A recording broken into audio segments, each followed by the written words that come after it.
என்னை ஆட்கொண்டவரும் நான் சேவிக்கிறவருமான ஆண்டவராகிய இயேசு கிறிஸ்துவின் நாமத்தினாலே அன்பினல் வாழ்த்துக்கள். கிறிஸ்து இயேசுவுக்குள் மிகவும் பிரியமான அன்பு சகோதர சகோதரிகளே, நாம் இருதயத்தை கடினப்படுத்தும் பொழுது அது எதற்கு நேராய் நடத்தும் என்று சொல்லி கர்த்தருடைய ஆவியானவர் சுட்டி காட்டுகிறார்.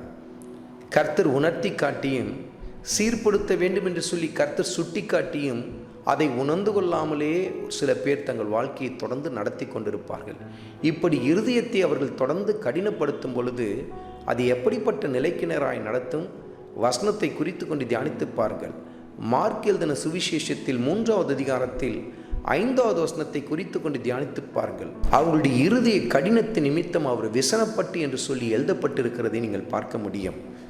இருதய கடினம் யாருக்கு விசனத்தை கொண்டு வரும்? ஆண்டவர் இயேசு கிறிஸ்துவுக்கு விசனத்தை கொண்டு வரும் என்று சொல்லி கர்த்தருடைய ஆவியானவர் சுட்டி காட்டுகிறார். அதாவது வேதனையை கொண்டு வரும், வருத்தத்தை கொண்டு வரும். அவர் மிகுந்த வேதனை அடைய ஆரம்பிக்கிறார்.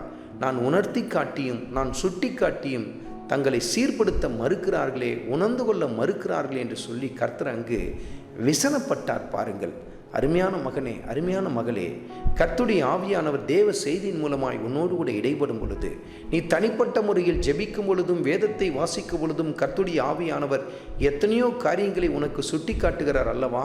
சீர்படுத்த வேண்டும் என்று சொல்லி பல காரியங்களை உனக்கு உணர்த்தி காட்டுகிறார் அல்லவா? ஆனால் அதை உணர்ந்தும் உணராதது போல நீ கடந்து போய் கொண்டிருப்பாய் என்று சொன்னால் அதுதான் இருதய கடினம் என்று சொல்லி கர்த்தருடைய ஆவியானவர் சுட்டி காட்டுகிறார். அது எதை கொண்டு வரும்? கர்த்தருக்கு மிகுந்த கவலையை கொண்டு வரும், வேதனையை கொண்டு வரும் என்று சொல்லி கர்த்தருடைய ஆவியானவர் சுட்டி காட்டுகிறார். அதோடு கூட நின்று விடுவது இல்லை. தொடர்ந்து வாசித்து பாருங்கள்.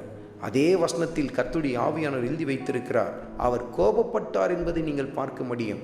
ஒரு மனிதன் தொடர்ந்து இருதய கடினத்தோடு கூட தன் வாழ்க்கையை நடத்தி கொண்டிருப்பான் என்று சொன்னால் கர்த்தர் விசனப்பட்டு கொண்டே இருப்பதில்லை, மாறாக அந்த இடத்தில் தன் கோபத்தை வெளிப்படுத்துவார் என்று சொல்லி கர்த்தருடைய ஆவியானவர் சுட்டி காட்டுகிறார்.